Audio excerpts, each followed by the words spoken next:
Mesdames et messieurs, bienvenue dans cette nouvelle vidéo. Aujourd'hui, nous allons vous parler d'un thème très important aussi. Il s'agit bien de qui est le vrai chrétien. Et donc, quand nous parlons d'un vrai chrétien, c'est qu'il y a aussi un faux chrétien. Qui est le faux chrétien et qui est le vrai chrétien?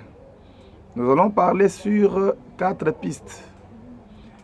Et la première piste va consister à pouvoir nous définir les faux chrétiens.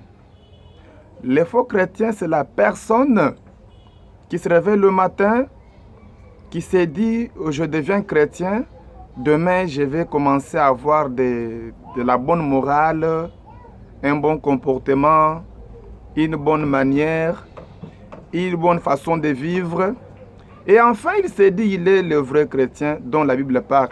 Non, c'est faux.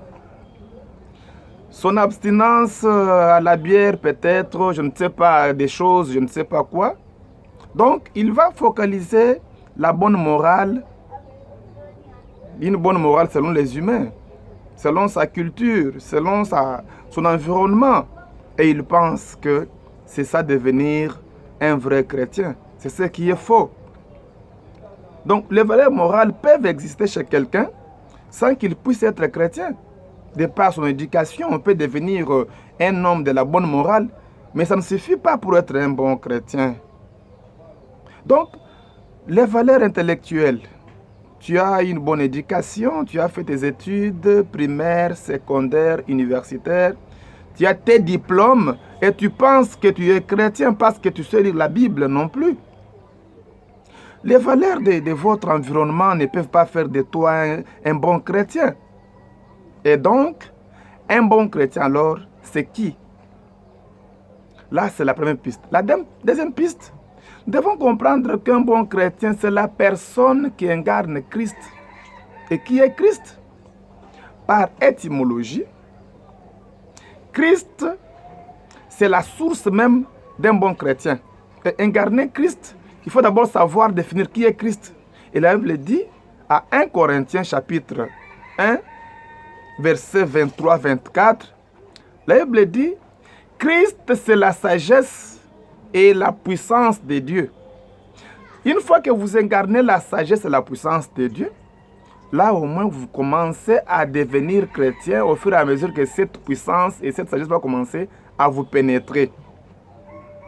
Donc, on est chrétien quand on comprend 1 Corinthiens chapitre 1, verset 23 à 24, parce que c'est la sagesse et la puissance de Dieu qui fait de nous des chrétiens. Et cette sagesse de Dieu est diamétralement opposée à la connaissance scientifique accumulée. Donc, tout ce qui est épistémologique, tout ce qui est scientifique, ne peut pas faire de nous des chrétiens.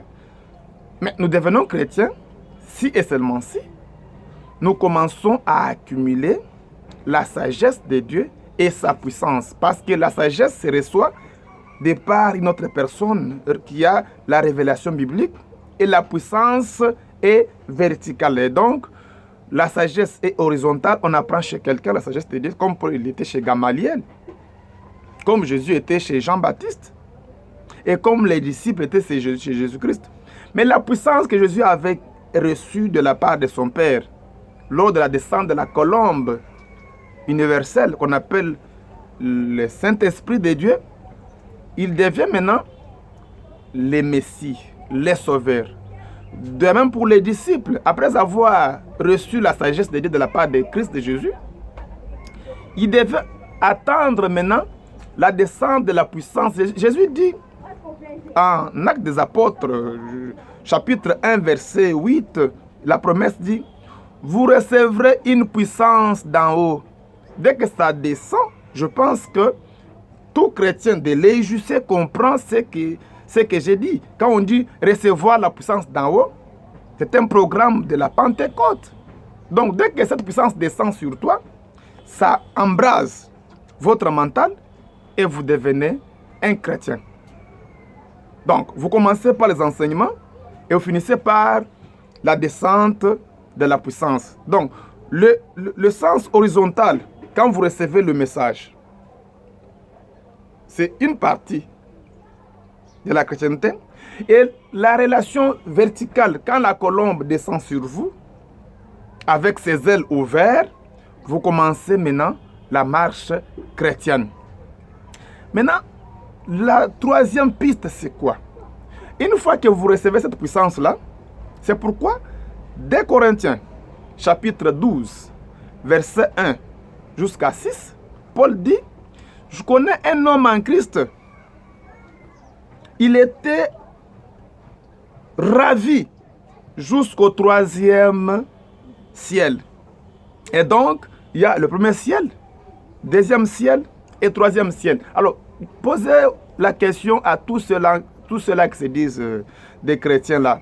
Est-ce qu'ils connaissent le premier ciel, le deuxième et le 3e? Alors, si vous ne connaissez pas le premier ciel, ou encore vous pensez que le ciel, c'est les firmaments qui ont la couleur bleue, c'est ça le ciel, bien trompez-vous. C'est maintenant que vous devez comprendre qu'on est chrétien si on commence à gérer le premier ciel, deuxième ciel, et vous atteignez le 3e ciel, là au moins, vous commencez à être appelé chrétien. Et dans cette 3e piste, c'est là où maintenant commencent les champs des activités et des réalités célestes en vous. Et c'est pourquoi vous comprendrez que Ephésiens chapitre 1 verset 3 dit, les lieux célestes c'est en Christ. Donc comme les lieux célestes c'est en Christ, et que Christ est en nous, comme espérance de la gloire, et donc quelqu'un qui se dit qu'il va partir au ciel un jour, en faisant allusion à un endroit quelque part, il ne comprend pas la vraie chrétienté, parce qu'il n'est pas chrétien. Et chrétien, c'est la personne qui a Christ en lui. Et les lieux célestes, selon Ephésiens 1, 3, nous dit que les lieux célestes, c'est en Christ qui est en nous. Donc, aller au ciel, c'est une démarche mystérieuse qui consiste à comprendre le premier ciel, deuxième ciel et 3e ciel pour devenir un chrétien. Et une fois devenir chrétien, on vous ramène maintenant à l'origine. On vous amène maintenant au commencement de la création, de l'existence, et vous commencez à pénétrer les mystères de Dieu. Et cette démarche mystérieuse vous amène à comprendre qu'il y a des choses que l'œil n'a point vues, que l'oreille n'a point entendues, qui ne sont jamais montées au cœur de l'homme. Ces choses-là, Dieu l'a préparées pour des chrétiens, pour des hommes spirituels qui comprennent que l'expérience terrestre est trop éphémère. Nous devons rester là, au ciel, c'est-à-dire en Christ. Et Christ qui est en nous, là on commence maintenant à vivre l'origine de la création, parce que nous avons le commencement en nous. Et quand vous lisez maintenant la Bible, au commencement, Dieu créé le ciel et la terre, vous lisez ces commencements de la création en ayant la création et le commencement en vous, parce que Jésus dit, dans la Bible, l'Apocalypse, il dit, je suis le commencement. Donc le commencement, ce n'est pas une histoire déjà passée. Le commencement, c'est aujourd'hui, parce que le commencement se déclare que je suis le commencement. C'est Christ qui dit ça. Comme lui qui est le commencement est en nous, donc nous allons à l'origine de la création et nous commençons à faire cette démarche vers l'origine et nous commençons à apprendre comment Dieu a créé le monde et on devient des vrais chrétiens. Cette mystérieuse existence fait de l'homme un chrétien, fait de nous des chrétiens, et nous comprenons que la vie terrestre n'est qu'une vie trop éphémère, et nous allons accéder à la chrétienté dans une position horizontale et verticale pour que nous puissions comprendre que le commencement est en nous. Et quand vous ouvrez la Bible maintenant, vous la lisez comme des chrétiens, en comprenant la partie logos, qui est la partie formelle.